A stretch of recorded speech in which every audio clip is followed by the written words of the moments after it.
The Tale of Arthour, how he was crowned King of Britons and Lord of Albion.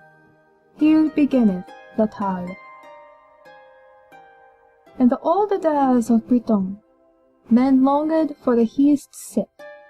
Thus in plains what there met, many knights and their lords of heel renown, to take for their own England's crown. But Merlin, philosophy with cures divine, like learned in elvish ways, to stop on such scene, this Merlin had long custom and is, to saveth the kingdom of Albion.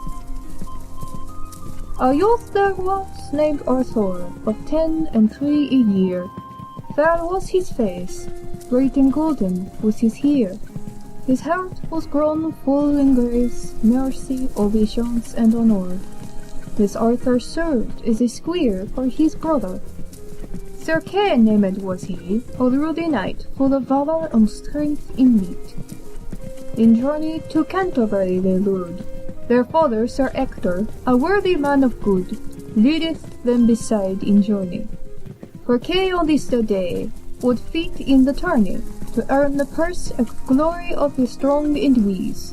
But all the more, Kyng wished most to sway the Archbishop of Canterbury grant him right to draw anon from the churchyard great anvil the sword in the stone. Kyng stopped his horse and looked to threat. He searched about his seat. "Me sword!" quoth he. "Father, me sword is gone!" quoth Arthour.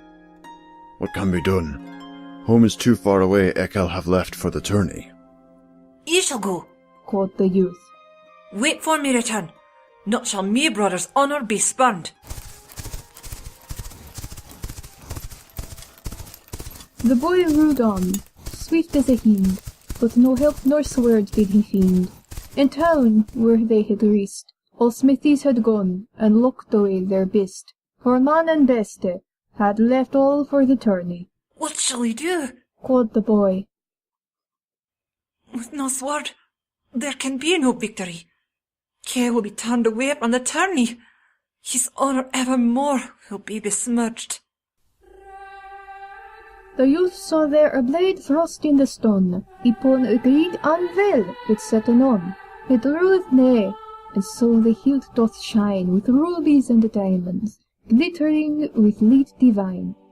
The blade was long, unemmed, eke perfect in all ways. So glad was the boy doth he shout in great praise. "Praise to God and the Holy Mother! This sword was sent for me brother."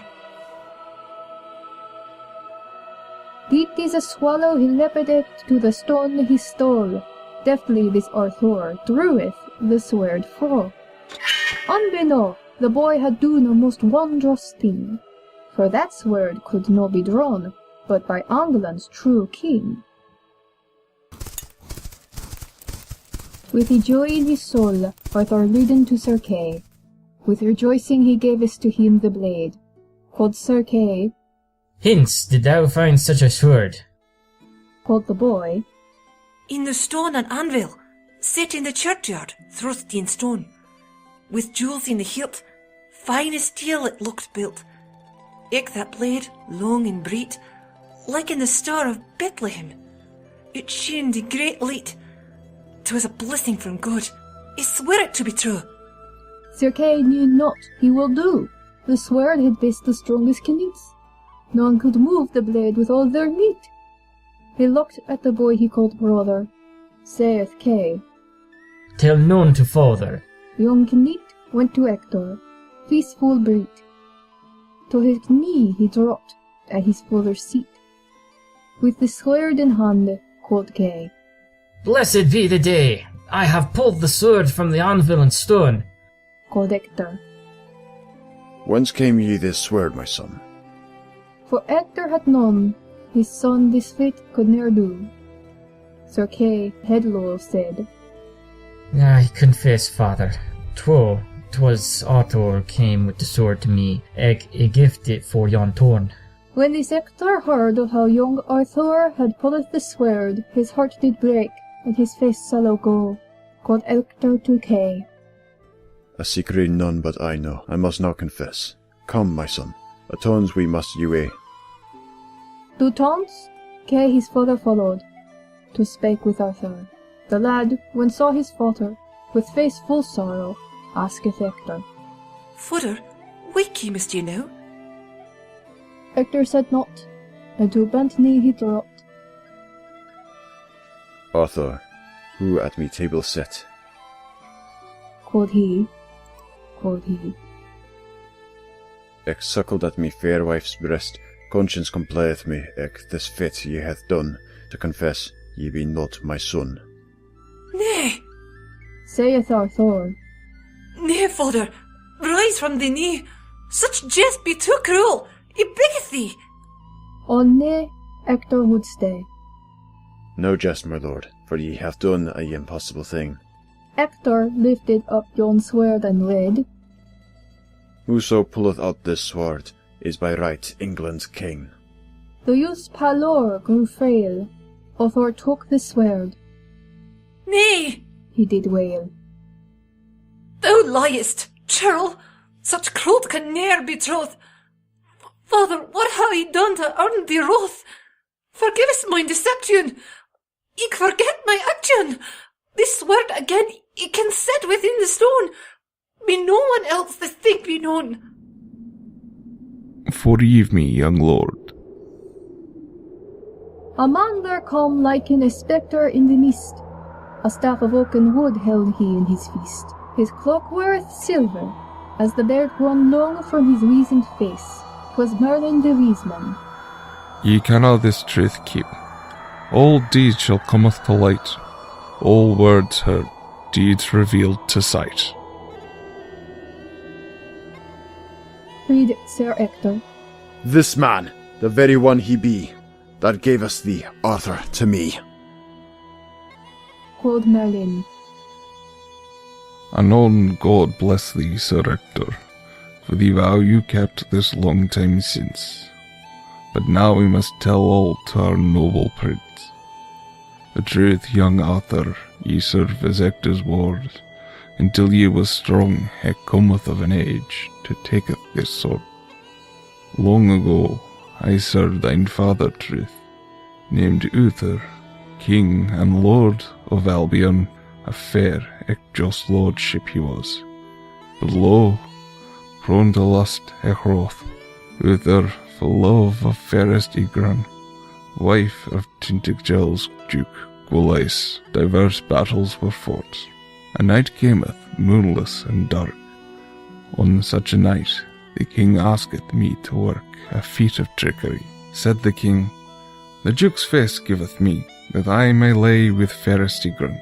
Obeyeth I, granting the lordship's wish. Arthour went as Tintagel to the Duke's wife. As yonder sun arose, to his own knights the king returned, his face more his own.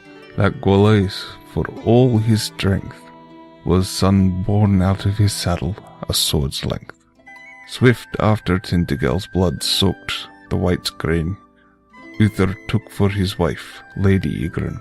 8 suns and moons would pass before fairest Igran, such a noble lass, would give King Arthour a blessed child, golden-haired, meek, and mild. Her joy was great, but lived brief. Death took her soon for his wife. The king's heart had none time for to mend. Fate saw fit to send him again to battle. Fear clung to Arthour, for should he fail, the babe born of Igran by hands of traitorous men be slain. To me he called, and pleadeth anew, Merlin, what powers can ye call from my son?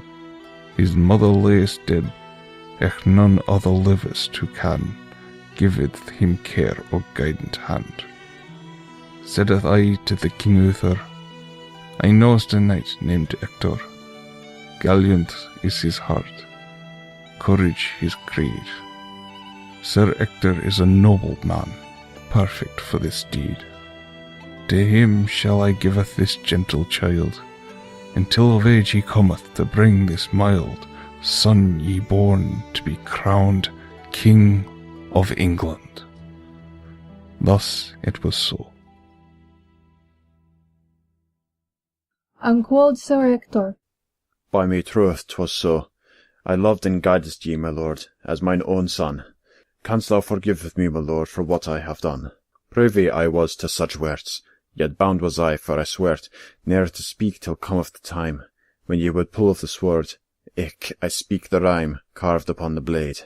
Heavy was young Arthur's heart, but gentlest lad he wert, and no word what makest his love for the old knight less. I forgive it thee, father, and as the God bless you tenfold for the kindness. Ector rose and embraced the prince, who with all love he had given since the night when Merlin to his arms did lay the babe with golden hair and gentle ways. This last favour I asketh ye, before duties of the throne takest thou from me, when thou art crowned and full-named king, thine brother Kay named a lord. By Arthur's truth, I swearest it shall be so. Sir Kay, evermore will go besideth me as brother and noblest lord. saith Merlin. I shall maketh thee keep thine word, O Arthur, truest king and noblest man. With team word spread through all the land, the King of England, truest heir, was a lad with angel's skin and golden hair. He pulled from the anvil and stone the blade wherefrom holy light shone. Thus the Britons with joy did sing, Hail Arthur, England's true king.